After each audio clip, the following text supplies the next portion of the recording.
Boa noite a todos os nossos irmãos espíritas, todos os nossos irmãos do projeto Espiritismo para Todos.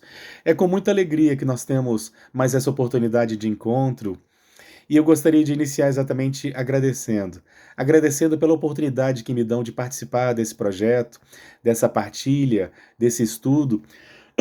E o estudo que nos foi proposto na noite de hoje é para nós falarmos dos médiuns precursores do Espiritismo. Ora, quando nós pensamos em mediunidade, a mediunidade ela sempre esteve presente em toda a historiografia planetária, em todas as regiões do planeta, em todas as culturas, em todos os tempos. Nós temos notícias da mediunidade, desses personagens chamados médiuns, que eram capazes de anelar o mundo espiritual ao nosso mundo, na sua diversidade de possibilidades, eles sempre nos trouxeram evidências do mundo espiritual, não é isso? Mas quando nós falamos dos chamados médiuns precursores do espiritismo, nós estamos falando daqueles personagens que existiram contemporâneos de Kardec. Aqueles personagens que influenciaram diretamente a construção da mensagem espírita. Ora, a mensagem espírita é uma mensagem que vem através de revelações, não é isso? Que vem através de revelações do mundo espiritual, e essas mensagens, essas revelações, elas chegam até nós graças aos médiuns. Esses personagens que trouxeram do mundo espiritual, que trouxeram dos guias da humanidade, que trouxeram dos espíritos para nós essas revelações que culminariam com a mensagem espírita ou com o espiritismo. Acontece que nós vamos nortear o nosso estudo com a obra de um personagem muito curioso chamado Sir Arthur Conan Doyle. Sim, Arthur Conan Doyle, autor de obras como Sherlock Holmes, de personagem como Sherlock Holmes, ele era espírita. Arthur Conan Doyle, ele nasce no Reino Unido, particularmente na Escócia, no ano de 1859. Observem que, pelo ano em que ele nasce, ele não teve oportunidade de conhecer Kardec. Ele vai se tornar espírita na Inglaterra ainda no começo do século XX, apenas no começo do século XX.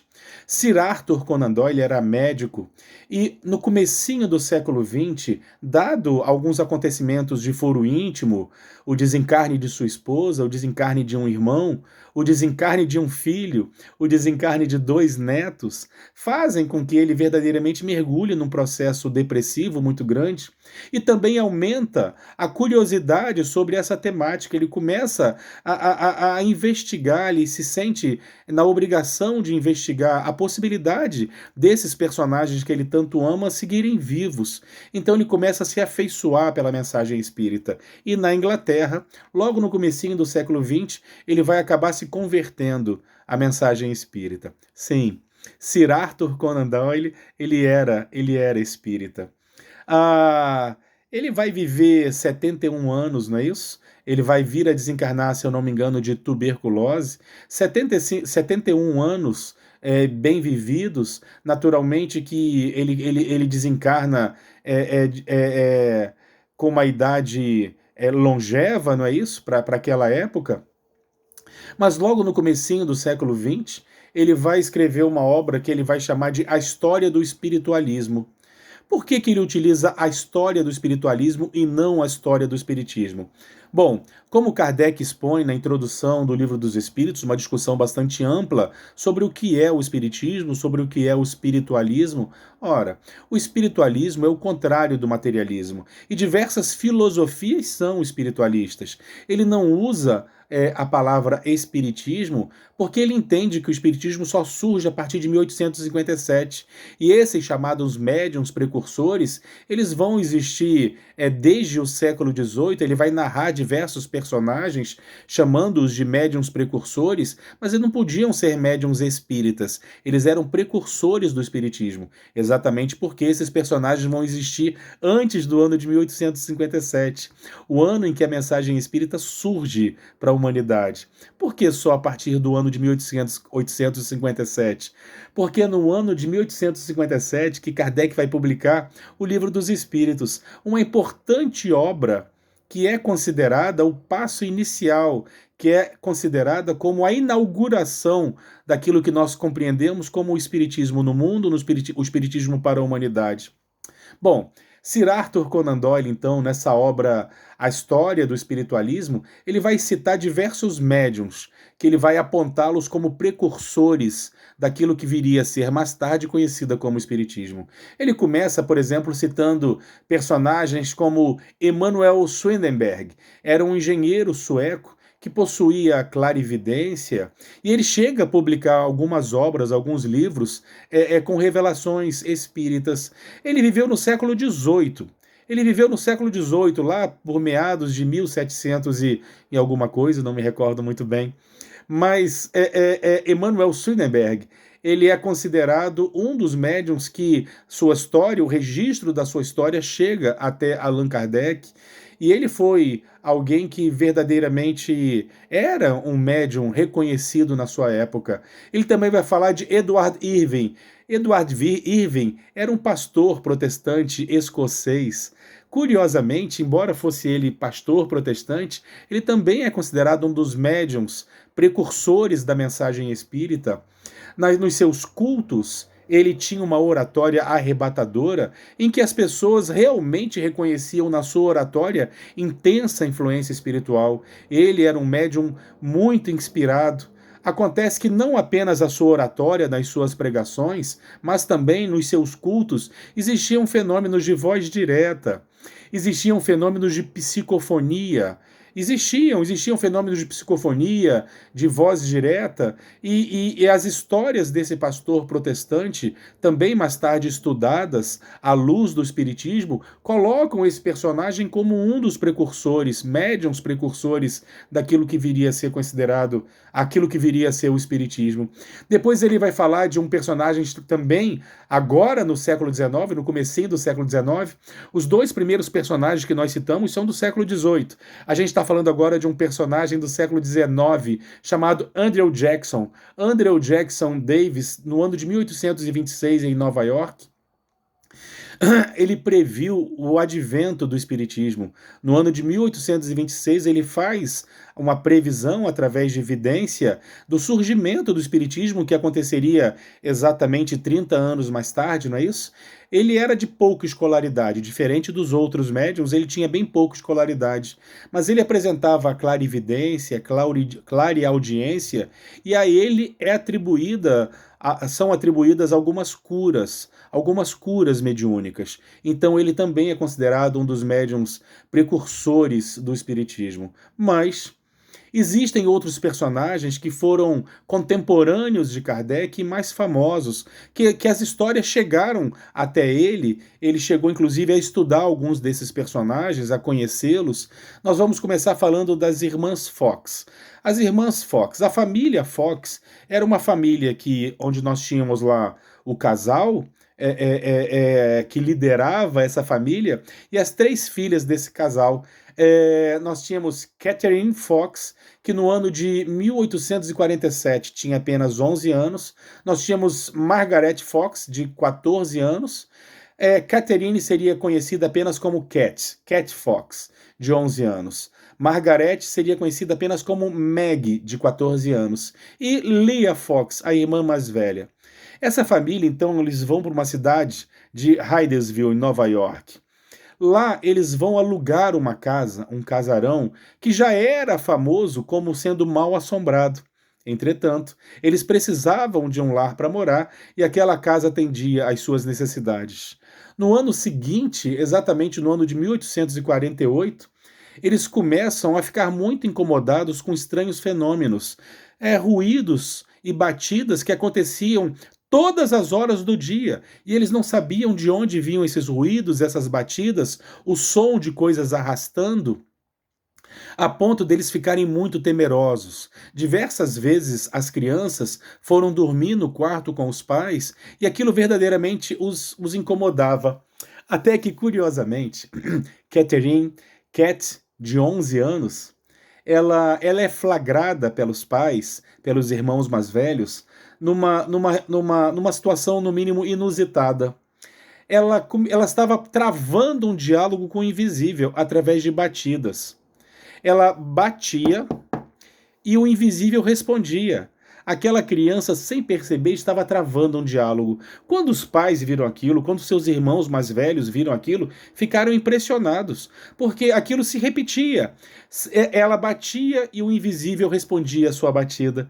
Eles então resolveram criar um método onde uma batida seria sim, duas batidas seria não, e eles começaram a travar um diálogo através dessas batidas, dessa tipologia. Eles começaram verdadeiramente a travar um diálogo com o invisível. E com o auxílio de um vizinho, eles até tornaram isso em algo mais sofisticado, onde as inúmeras batidas correspondiam às diversas letras do alfabeto. E de repente, verdadeiramente, eles começaram a fazer reuniões, onde as pessoas iam por curiosidade. Eles descobriram, através dessas comunicações, que aquele indivíduo que se comunicava tinha sido um personagem que havia sido assassinado naquela casa, e que falava ainda que havia sido enterrado no porão daquela casa. Eles tentaram fazer investigações para ver se aquilo era real. Entretanto, quando eles começaram a cavar o local onde o espírito indicava que ele estaria enterrado, começava a minar muita água, então eles nunca foram capazes verdadeiramente de comprovar a veracidade daquele personagem que se manifestava, mas aquelas reuniões, elas começaram a chamar a atenção de muitas pessoas. Várias pessoas começaram a se reunir com a família Fox para que eles pudessem passar pela experiência. Eram reuniões que não tinham caráter científico, eram reuniões levianas, onde as pessoas iam fazer perguntas infantis, esdrúxulas, as pessoas iam para passar o seu tempo. Mas também aquelas reuniões começaram a incomodar muitas pessoas. Eles eram todos metodistas. Sim, a família Fox era uma família metodista. A escola onde as irmãs estudavam era uma escola metodista, e eles começaram a sofrer ameaças, começaram a incomodar um grupo de religiosos daquela região, a ponto deles terem que se mudar. Eles vão se mudar para Rochester, outra cidadezinha ainda em Nova York, e continuam fazendo essas reuniões. Entretanto, eles começam a semear cada vez mais adversários. Adversários indignados com aquelas informações que eles traziam. Bom, no ano de 1852, Meg, agora com 18 anos, ela vai se casar com o doutor Elisha Kane.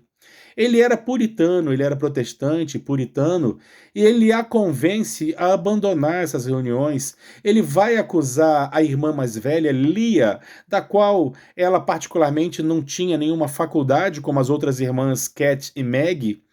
Ele vai acusar a irmã mais velha, Lia, de explorar as meninas. Então ela fica um tempo sem participar, as reuniões deixam de existir. No ano de 1857, o marido desencarna, ela se torna viúva, e ela permanece mais um tempo sem realizar esses fenômenos. Entretanto, esses fenômenos começam a ressurgir em sua vida, e as reuniões voltam a acontecer. No ano de 1871, Mr. Charles Livermore, era um banqueiro de Nova York, financia uma viagem dela para a Inglaterra, onde na Inglaterra Catherine teria a oportunidade de ser investigada, ela teria a oportunidade de passar por diversas sessões, não é isso? Universidades, jornalistas iriam investigá-la, e assim acontece. Ela viaja para a Inglaterra. Lá na Inglaterra, um jornalista do jornal The Times, ele vai investigá-la e vai escrever longas matérias a seu respeito, onde ele vai citar que, estando com ela num aposento, com as suas mãos, segurando as suas mãos, os sons começam a surgir, sons de batidas, sons de pancadas, ventos que surgiam do nada, e ele vai proporcionar o encontro dela com Daniel Douglas Home. Daniel Douglas Home, ele foi um importante médium também. Nessa ocasião ele tinha um pouco mais de 30 anos, Catherine tinha um pouco mais de 20 anos, ele um pouco mais de 30 anos, mas ele também era um médium muito profícuo, e dele nós falaremos um pouco mais adiante um pouquinho. Mas Catherine depois recebe a visita de sua irmã Meg, que vai para a Inglaterra também, e mais tarde até Lia vai para a Inglaterra. Eles fizeram reuniões durante 40 anos. Nenhuma dessas reuniões, ou melhor dizendo, todas as reuniões foram extremamente profícuas. As irmãs Fox fizeram inúmeras reuniões durante 40 anos. Entretanto, no final da vida, elas acabam negando o fenômeno. Afirmam alguns que por problemas familiares, por problemas pessoais, uma das irmãs acaba negando o fenômeno e depois volta atrás. Enfim, a história não termina tão bem quanto começou, mas durante esses 40 anos elas promoveram inúmeras reuniões, foram investigadas inúmeras vezes por Universidade de Cambridge, por jornais.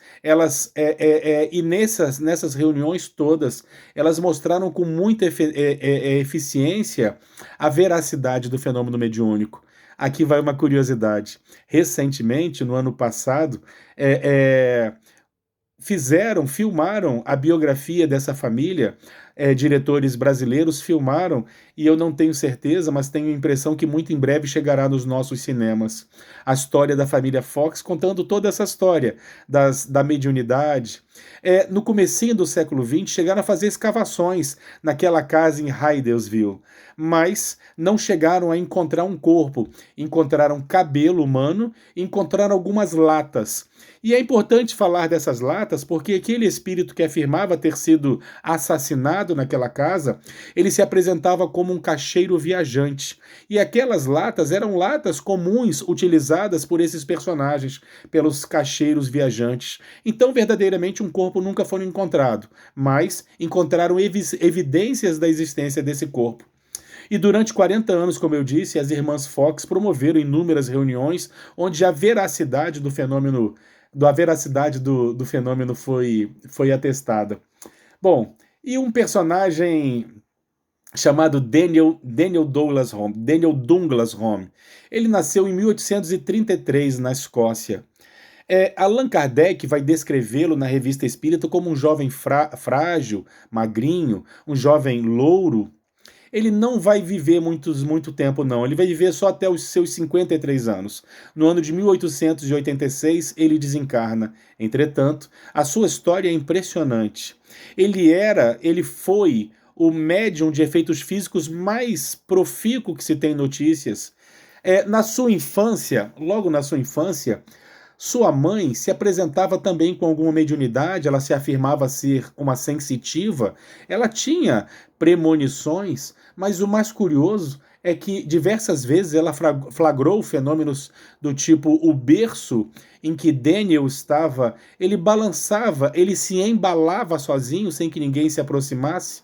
Algumas vezes ela viu a criança esticando a mão para pegar alguns brinquedos e os brinquedos levitavam até a mão da criança, mas no ano de 1850, com 17 anos de idade, Daniel começa a fazer suas primeiras reuniões públicas. As pessoas iam ao seu encontro para verem esses fenômenos, e ele vai fazer esses fenômenos, começando com seus 17 anos, até o desencarne da sua mãe. No ano de 1854, ou seja, 4 anos mais tarde, na Itália, ele se converte ao catolicismo e ele acaba interrompendo esses fenômenos. Ele faz a opção de não fazer mais esses fenômenos, tendo em vista que esses fenômenos que se promoviam graças à sua mediunidade, médium de efeitos físicos que ele era, esses fenômenos eles eram negados pela igreja. Ele havia, na Itália, se convertido ao catolicismo. Acontece que sua mãe desencarnada aparece para ele pedindo que ele volte a fazer esses fenômenos, exatamente porque ele tinha uma tarefa muito importante de comprovar para as pessoas a imortalidade da alma. Observem que em todos os anos em que ele promoveu essas reuniões, foram 35 anos ao todo, ele jamais recebeu por essas reuniões. Ele se casou 2 vezes, ele viajou a Europa inteira promovendo essas reuniões a convite de figuras importantes da chamada Era Vitoriana. Ele chegou a promover reuniões para Napoleão III, a Rainha Sofia da Holanda. E que fenômenos eram esses que ele manifestava? Ele manifestava fenômenos como levitação. teve uma ocasião em que ele estava na presença de um monarca, em que ele sai do ambiente levitando por uma janela, vai para o lado de fora do prédio e adentra outra janela. Sons tocavam na sua presença, um piano tocava sem que ninguém visse o pianista, o piano se inclinava, os objetos levitavam à sua volta, sons, ventos, tudo isso aconteciam e durante 53 anos ele mostrou essas reuniões, ele evidenciou a imortalidade da alma, a vida espiritual, desempenhando verdadeiramente um papel muito importante para aquilo que viria a ser mais tarde como o espiritismo. Kardec estuda o fenômeno Daniel Douglas Home e vai citá-lo como uma pessoa verdadeiramente sincera. Aos 53 anos, ele desencarna vitimado por uma tuberculose que particularmente o acompanhou sua vida inteira, ele era muito frágil. Ao final da sua vida, ele passa por umas situações muito difíceis, porque uma senhora muito rica, londrina, resolve adotá-lo como filho. Impressionada pelos fenômenos que ele promovia, ela resolve adotá-lo como filho. E ela transfere para ele uma imensa fortuna. Só que mais tarde, um pouquinho, ela se arrepende, percebendo que ele nunca utilizou essa fortuna. E da mesma forma como ele também se recusava a fazer reuniões particulares apenas para ela, ela acaba entrando na justiça para que ele devolva toda a herança que ele jamais havia pedido, fazendo com que ele mergulhasse em acusações e muito desgosto, vindo a desencarnar com 53 anos apenas, vitimado pela tuberculose. As irmãs Fox também. As irmãs Fox começam a entrar em conflitos entre elas, ao final, depois de 40 anos em que elas fizeram essas inúmeras reuniões, todas elas impressionantes, todas elas muito profícuas, dando verdadeiramente o testemunho da imortalidade, elas também vão ter alguns conflitos entre elas, fazendo aquilo que eu falei. Uma delas, inclusive, vai negar o fenômeno, mais tarde vai se arrepender, mas o momento em que ela nega o fenômeno, naturalmente, que isso vai ser explorado pelos jornais da época, não importa se ela volta atrás mais tarde, ficaria guardado para a história que em algum momento ela negou o fenômeno. Esses foram diversos médiuns que Arthur Conan Doyle apresenta como sendo precursores do espiritismo, mas eu gostaria de tomar a liberdade de falar de outros médiuns. Não sei se todos sabem, mas no Brasil nós tivemos personagens, grandes médiuns ainda no século XIX, inclusive colaboraram com a mensagem espírita se correspondendo com Allan Kardec. Allan Kardec vai citar numa das suas revistas, na Revista Espírita, esses personagens. Nós tivemos, por exemplo, o Marquês de Maricá, no ano de 1844, que ele fazia reuniões no Rio de Janeiro. Ele chega, inclusive, a publicar uma obra. No ano de 1844, ele vai publicar uma obra, o Marquês de Maricá, é uma obra de cunho espírita. E no ano de 1845, na Bahia, também se registram fenômenos semelhantes àqueles que aconteciam na Europa, nos Estados Unidos, os fenômenos das mesas girantes, não é isso?